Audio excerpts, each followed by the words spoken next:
यानी जो मजदूर की दिहाड़ी है उससे कम हो गई। और किसान सम्मान निधि किसान अपमान निधि बना दी। एक तरफ तो 9 सालों में मोदी और शिवराज सरकारों ने प्रति हेक्टेयर 25,000 रुपया कीमतें बढ़ा दी।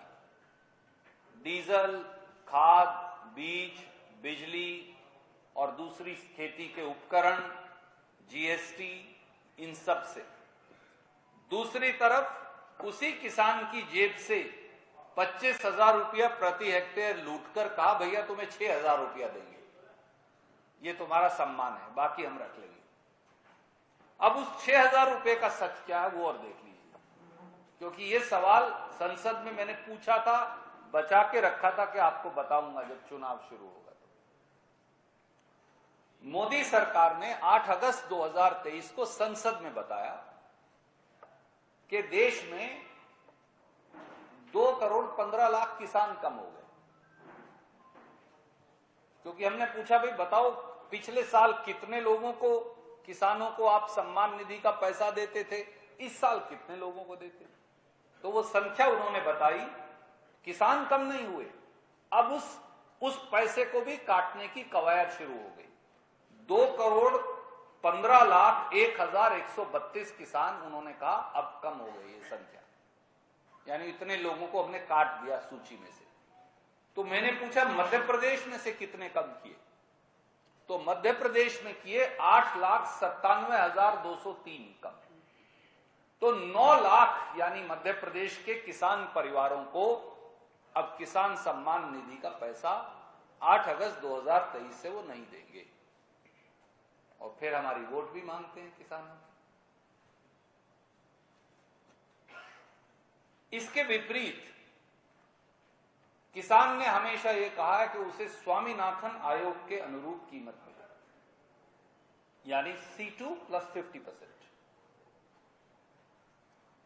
कांग्रेस ने यह वचन दिया वे किसानों को गेहूं के मूल्य का 2,600 रुपया और धान का 2,500 रुपए देंगे, जो आप मेरा चार्ट भी देख लें तो C2 + 50% से ज्यादा है, और हम इसे 3,000 रुपया तक लेकर जाएंगे।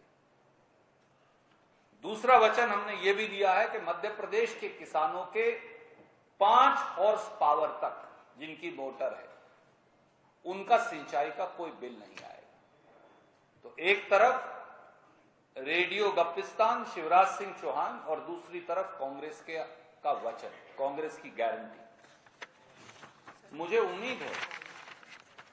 उम्मीद है कि प्रधानमंत्री जी और शिवराज सिंह चौहान जी इन सारी बातों का जवाब मध्य प्रदेश के किसान को अवश्य देंगे, क्योंकि मध्य प्रदेश एक किसान प्रधान प्रदेश है, खेत मजदूर प्रधान प्रदेश है, और वो जवाब मांगता है। और इससे पहले कि मैं आपके सवाल लूं, मैं आप सबको, आपके दर्शकों और पाठकों को, आज महर्षि वाल्मीकि जी का प्रकट दिवस है, उनकी जयंती है, तो मैं उसकी शुभकामनाएं भी आप सबको देता हूं। कोई प्रश्न आपको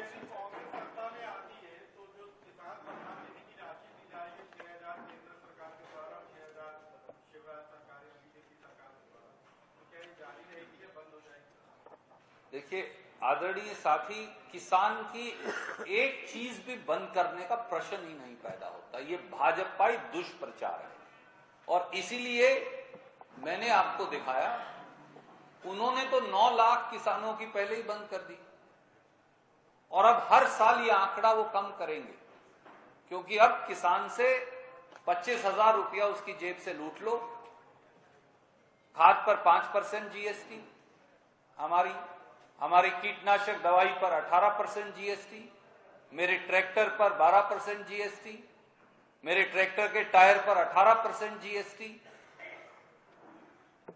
और यूरिया के कट्टे से तो 5 किलो खाद ही चोरी कर ली, 50 से 45 किलो कर दिया।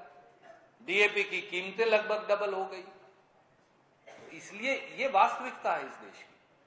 सर, आज बीडी शर्मा ने प्रेस कॉन्फ्रेंस की और उन्होंने कहा किसी एक और मित्र से ले लें, फिर मैं वापस आ जाऊँ। एक बहुत जरूरी सवाल है, आचार संहिता है सर पहले इस वाला कर लें, फिर मैं आपका ये भी ले लूंगा। जी बढ़िए। 8,97,000 लोगों की किसान निधि बंद कर दी। ये संसद का जवाब।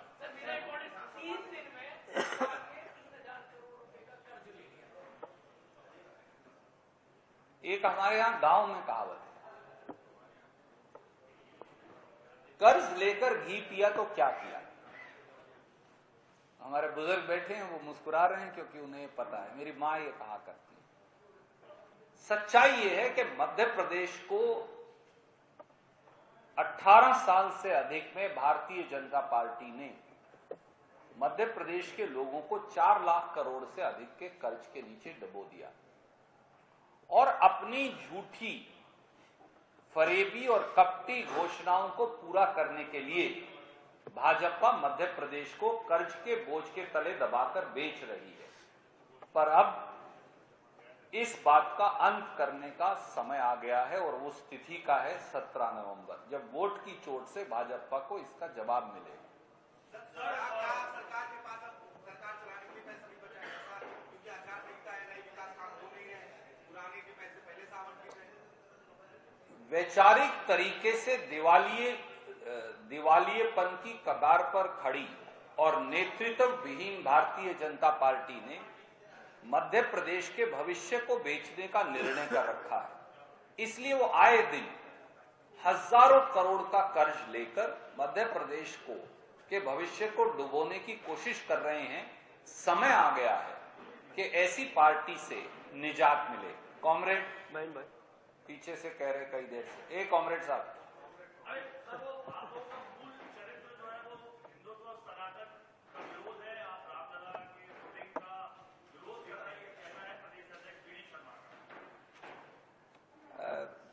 भगवान श्री राम उन्हें सद्बुद्धि दें, मैं यही उनके चरणों में कामना करूंगा।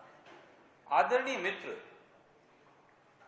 राम तो मर्यादा पुरुषोत्तम है, राम तो प्रेम है, राम तो भक्ति है, राम तो आस्था है, राम तो त्याग है। राम राजनीति का विषय कैसे हो सकते हैं? क्या भगवान श्री राम की कोई पार्टी हो सकती है? काश वो लोग जो त्याग और भक्ति के उस पथ से पथ भ्रष्ट हो गए हैं और उनकी बुद्धि भी भ्रष्ट हो गई है, उन्हें भगवान श्री राम के चरणों में अगर बैठेंगे तो थोड़ी सी सद्बुद्धि मिलेगी। भगवान श्री राम दलगत राजनीति का विषय नहीं हो सकते।